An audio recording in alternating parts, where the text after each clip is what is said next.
England का work permit कैसे हासिल करें? इंग्लैंड आने वालों को क्या क्या एहतियाती तदबीर करनी चाहिए? एजेंट माफिया से किस तरह बचना चाहिए? आज की वीडियो में आपको यही सब कुछ बताएंगे। देखने सुनने और चाहने वालों को इम्तियाज गुलानवी की तरफ से अस्सलाम वालेकुम। आप देख रहे हैं अपना पसंदीदा चैनल यूके स्टार टीवी। साहिबो, पिछले एक माह के दौरान 100 से ज्यादा बंदों ने मुख्तलिफ तरीकों से राब्ता करके मुझे यही कहा कि इंग्लैंड के वर्क परमिट के बारे में बताएं, या हम इंग्लैंड आना चाहते हैं, इस सिलसिले में आप हमारी कुछ मदद करें या आप हमें किसी एजेंट से मिलवा दें, या इससे मिलते जुलते सवाल पूछे गए। तो मैंने यही मुनासिब समझा कि एक वीडियो बना के तमाम अहबाब को इस सिलसिले में थोड़ी सी इंफॉर्मेशन दे दूं। अक्सर लोग ये भी पूछते हैं कि क्या वाकई इंग्लैंड के वर्क परमिट निकले हुए हैं या ये कोई धोखा है या फ्रॉड है। तो अर्ज ये है जी कि वाकई इंग्लैंड ने वर्क परमिट इशू किए हुए हैं, लेकिन इसका एक तरीकाकार है। तरीकाकार ये है कि जो कंपनियां एक मखसूस हद तक टैक्स दे रही हैं, वो अपनी कंपनी में काम करने के लिए बैरूनी ममालिक से भी वर्कर बुला सकते हैं। उसके बुलाने का तरीकाकार ये है कि सबसे पहले कंपनी लाइसेंस अप्लाई करती है कि हमें 4 बंदों की जरूरत है, हमें 10 बंदों की जरूरत है, या अपनी कंपनी के हिसाब से जितनी उन्हें जरूरत होती है इतने बंदों का वो लाइसेंस अप्लाई करते हैं। और लाइसेंस मिलने के बाद फर्ज करें एक कंपनी है जिसको 4 बंदों का लाइसेंस मिल गया है, तो वो फिर अपनी मर्जी के 4 बंदे बुला लेते हैं, लेकिन बंदा उसी कैटेगरी का होने चाहिए जिस कैटेगरी का लाइसेंस इशू हुआ है। मिसाल के तौर पे अगर कोई किसी रेस्टोरेंट का मैनेजर है तो उसी कैटेगरी का बंदा आना चाहिए, किसी और कैटेगरी का नहीं। तो उस बंदे का पासपोर्ट लेके यहाँ पे होम ऑफिस में जमा करवाया जाता है और चंद एक हफ्तों में कॉस इशू हो जाता है। कॉस उस लेटर को कहते हैं जिसको लेके वो बंदा ब्रिटिश एम्बेसी में जाता है और उसका वीजा लग जाता है। कॉस बेसिकली मुखफ़िफ है सर्टिफिकेट ऑफ स्पॉन्सरशिप का। अब अक्सर सवाल ये पूछा जाता है जी कि इस पे कितने पैसे लगते हैं और कितने चार्जेस आते हैं। तो मेरी मालूमात के मुताबिक जो शॉर्ट लिस्टेड कैटेगरीज है ना, जिस तरह ये होम ऑफिस वगैरह हो गई या इस तरह, इन पे तकरीबन सारा NHS का वीजा फीस वगैरह सारा कुछ मिला के तो तकरीबन कोई 5-5.5 हजार पाउंड खर्चा आता है। और जो शॉर्ट लिस्टेड कैटेगरीज में नहीं आते, जिस तरह ये रेस्टोरेंट वगैरह हो गए, इस पे तकरीबन 7-7.5 हजार पाउंड खर्चा आता है वीजा अप्लाई करने वाले का। इसके ऊपर जितने भी पैसे आपसे एजेंट मांगता है, ये समझे कि वो इस प्रोसेस की फीस आपसे मांग रहा है। मिसाल के तौर पे अगर किसी बंदे ने होम ऑफिस का वीजा निकलवाना है और वो आपसे 20,000 पाउंड मांग रहा है, तो आपके जहन में होना चाहिए कि तकरीबन 14,500-15 हजार पाउंड जो है वो एजेंट की जेब में जाएंगे।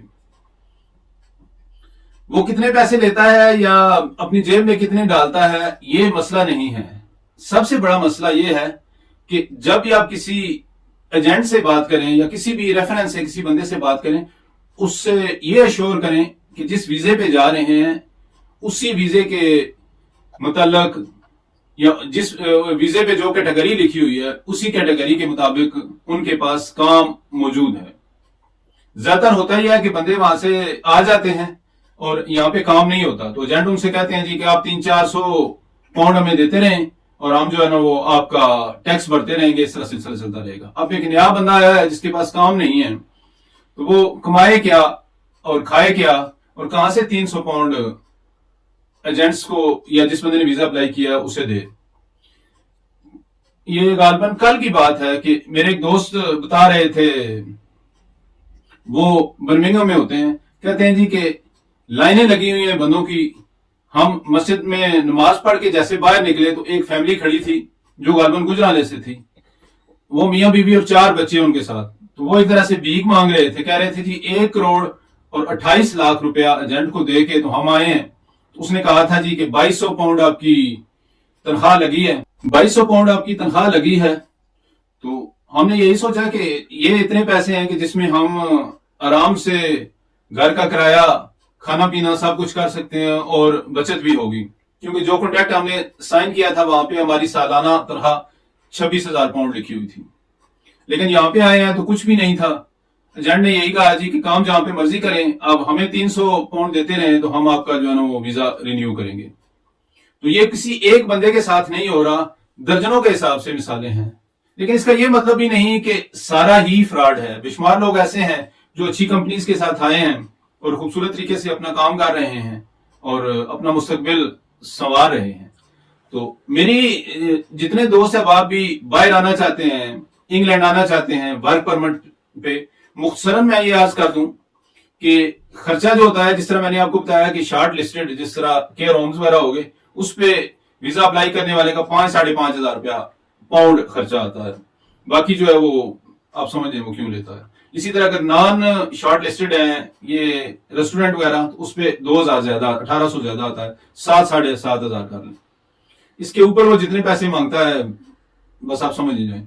लेकिन पैसे 10,000 दें, 20,000 दें, 25,000 दें, ये मसला नहीं है, आप अपनी हैसियत के मुताबिक दे दें। लेकिन आने से पहले ये अश्योर करें कि उस बंदे के पास काम है और ये उस बंदे से गारंटी लें कि वो आपको काम देगा। और दूसरी सबसे अहम चीज ये है कि ये वीजा 5 साल के लिए इशू होता है और 5 साल के दौरान जिस बंदे ने आपका वीजा निकलवाया है वो किसी वक्त भी चाहे तो आपका वीजा कैंसिल कर सकता है। साथ ही ये गारंटी भी लें कि वो 5 साल तक आपका वीजा कैंसिल नहीं करेगा, क्योंकि अगर उसने 3 साल बाद भी आपका वीजा कैंसिल कर दिया तो आप रोड पे ही हैं। मुझे यूं लगता है, अल्लाह ना करे ऐसा हो, लेकिन मुझे ऐसी फीलिंग आ रही है कि आगे 3-3.5 साल बाद ये फिर लोगों को ब्लैकमेल करना शुरू करेंगे कि इतने 1,000 पाउंड दो, नहीं तो हम आपका वीजा कैंसिल कर देंगे।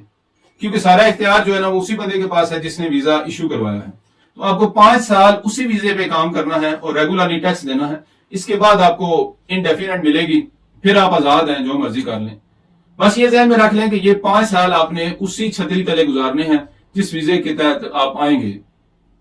और जिस बंदे के साथ भी कोई मामला तय करें उससे ये गारंटी लें कि वो आपको काम भी देगा और साथ 5 साल तक ये वीजा चलाएगा भी। अगर वो बंदा कहता है कि यार काम कोई नहीं है, आप तुसी पहुंच जाओ थे, या अगर वो बंदा कहता है जी को काम बड़ा है जी, वहां पे लाखों करोड़ों लोग पाउंड कमा रहे हैं, आप भी आ जाएं तो मैं सिर्फ आपको वीजा दे देता हूं, तो इस तरह का कॉन्ट्रैक्ट करने से पहले 1,000 बार सोचें। क्योंकि यहाँ पे सिर्फ पाकिस्तान नहीं है, पूरी दुनिया से लोग आ रहे हैं और काम की हालात वीजा निकलने से पहले और वीजा निकलने के बाद जो है वो जमीन आसमान का फर्क है। क्योंकि आप खुद समझ सकते हैं कि जहां पे एक बंदा काम करने वाला हो और काम की गुंजाइश 10 बंदों की हो तो फिर बंदा अपनी मर्जी से काम करता है और अपनी मर्जी से रेट लेता है। लेकिन अगर काम करने की गुंजाइश 10 बंदों की हो और काम करने वाले 100 मौजूद हों तो फिर काम लेने वाला अपनी मर्जी से रेट तय करता है। और एक और मैं आपको बात बता दूं कि जिस कैटेगरी के वीजे पे आप आए होते हैं आप उसी कैटेगरी पे काम कर सकते हैं, दूसरी जगह पे आपको काम करने की इजाजत भी नहीं है। अगर आप किसी जगह पे काम करेंगे तो वो एक तरह से इनलीगल काम होगा। मिसाल के तौर पे अगर आपके पास केयर होम का वीजा है तो आप किसी रेस्टोरेंट, होटल में, खाने पीने की किसी जगह पे भी कानूनी तौर पे काम नहीं कर सकते। अगर आप करेंगे तो वो टोटली इनलीगल होगा। तो आपको पता है कि जो बंदा भी इनलीगल आपको काम देगा, क्योंकि वो रिस्क पे होगा, इस वजह से वो जो आपको वीकली रेट देगा या पर आवर रेट देगा वो इंतहाई कम होगा। तो ये सारी चीजें मैंने आपको अपनी तरफ से बता दी। अगर कोई और आपने पूछना हो तो कमेंट्स में पूछ लीजिएगा। मुझसे अक्सर दोस्तों ने यह भी पूछा है जी कि क्या हमें आना चाहिए या नहीं आना चाहिए। इस सिलसिले में जवाब देना बड़ा मुश्किल है, आप खुद अपने हालात देख लें। अगर तो कोई आपका सिस्टम ऐसा बनता है कि जितने पैसे लगा के आप यहाँ पे आएंगे, पाकिस्तान में कोई बिजनेस या कारोबार कर लें, मेरा वैसे ये मानना है कि जितनी मेहनत यहाँ पे आके लोग करते हैं, अगर करोड़ 1.25 करोड़ रुपया लगा के आपने आना है, तो आज भी इतने बुरे तरीन हालात में भी अगर आप पाकिस्तान में इतनी मेहनत करें तो यकीनन आप इससे बेहतर जिंदगी गुजार सकते हैं। बहरहाल आपकी चॉइस है जी, जिस तरह आपको बेहतर लगे उस तरह कीजिएगा, लेकिन इंतहाई एहतियात के साथ, क्योंकि आपका एक गलत कदम आपके पूरे खानदान को तबाही के दाने पे ला सकता है। अपना बहुत ज्यादा ख्याल रखिएगा। इंशाल्लाह किसी और वीडियो में आपसे मुलाकात होगी।